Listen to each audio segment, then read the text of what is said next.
Olá pessoal, aqui é o William Jacob e está no ar mais um podcast Café com o Espiritismo. Hoje vamos falar sobre a caridade material e a caridade moral, assunto muito importante e que foi abordado pelo Espírito Irmã Rosália no Evangelho segundo o Espiritismo, capítulo 13, item 9.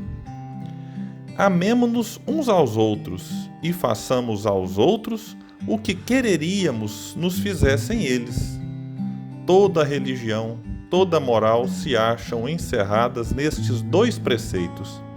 Se fossem observados nesse mundo, todos seríeis felizes. Não mais aí ódios nem ressentimentos. Direi ainda, não mais pobreza, porquanto, do supérfluo da mesa de cada rico, muitos pobres se alimentariam. E não mais veríeis, nos quarteirões sombrios onde habitei durante a minha última encarnação, pobres mulheres arrastando consigo miseráveis crianças a quem tudo faltava. Ricos, pensai nisto um pouco. Auxiliai os infelizes o melhor que puderdes. Dai para que Deus um dia vos retribua o bem que houverdes feito, para que tenhais, ao sairdes do vosso invólucro terreno, um cortejo de espíritos agradecidos a receber-vos no limiar de um mundo mais ditoso. Se pudesseis saber da alegria que experimentei ao encontrar no além aqueles a quem, na minha última existência, me fora dado servir. Amai, portanto, o vosso próximo. Amai como a vós mesmos, pois já sabeis agora que, repelindo um desgraçado, estareis, quiçá, afastando de vós um irmão, um pai, um amigo vosso de outrora.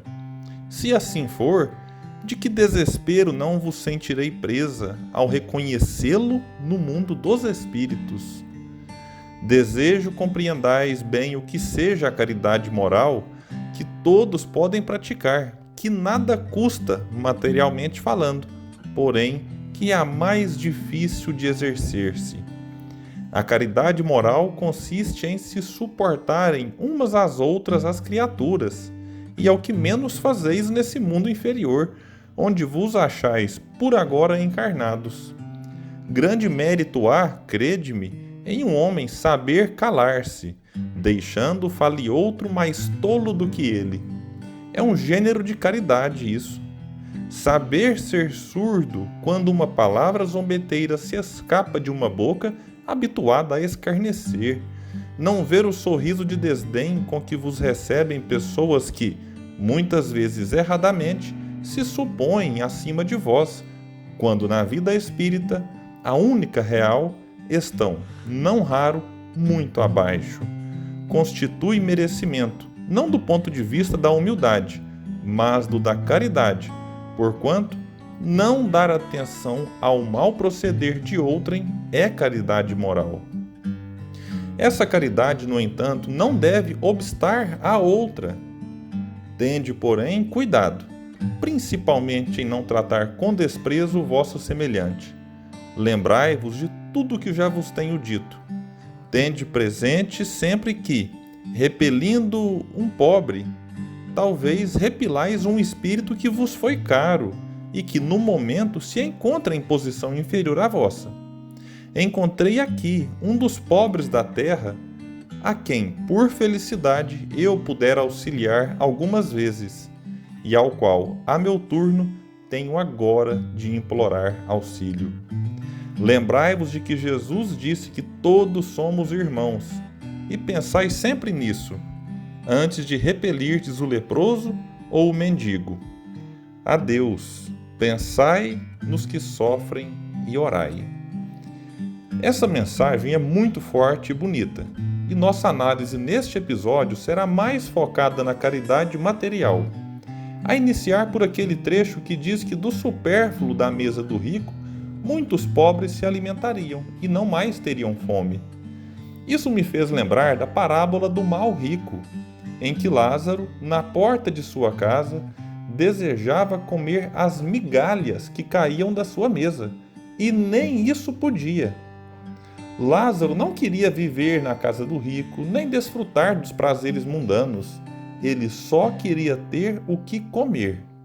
O Holden chega a dizer no seu livro A Sabedoria das Parábolas que certamente o pobre morreu de fome e o rico de indigestão por comer demais. No mundo espiritual, as posições se inverteram e o mal rico se viu numa situação de dificuldade e inferioridade em relação a Lázaro, que gozava de uma felicidade inalcançável por ele naquele momento. Irmã Rosália nos convida a estender a mão aos que sofrem necessidades materiais. E embora nos pareça óbvio que devemos fazer isso dentro das nossas possibilidades, há aqueles que pensam que não, e alegam que se a pessoa passa por certas dificuldades é porque não teve mérito de estar numa melhor situação, e que, por isso, é preciso deixá-la sofrendo as consequências da sua falta de esforço. Estes não levam em conta as inúmeras diferenças e faltas de oportunidades que temos ao longo da vida, simbolicamente colocada por Jesus na parábola dos trabalhadores da última hora. Allan Kardec, na questão 888 de O Livro dos Espíritos, ao indagar os benfeitores sobre o ato de dar esmolas, não recebe reprovação por isso, mas o incentivo para que nos atentemos não apenas ao dar, mas em como dar, o que nos leva a dizer que a caridade moral deve estar atrelada à caridade material, sem que uma anule a outra, para que doemos sem constranger quem recebe. Jesus, diante da multidão de famintos, fez o que ficou conhecido como a multiplicação dos pães, contando com o auxílio dos discípulos, que ficaram responsáveis por distribuir o alimento aos que poderiam morrer de fome caso nada fosse feito. Vale ressaltar ainda sobre a caridade material, que aquilo que fazemos de coração toca a alma do outro, que se torna grato a tal ponto que essa gratidão se reflete no mundo espiritual, em que aqueles que praticaram o bem, ao deixarem o invólucro carnal, podem ser recebidos pelos que foram por eles ajudados. Como disse Emmanuel em mensagem do livro Vinha de Luz, o bem que praticares em algum lugar é teu advogado em toda parte. Que essa lição de Irmã Rosália possa nos inspirar sempre. Muita paz e até o próximo episódio do Café com o Espiritismo.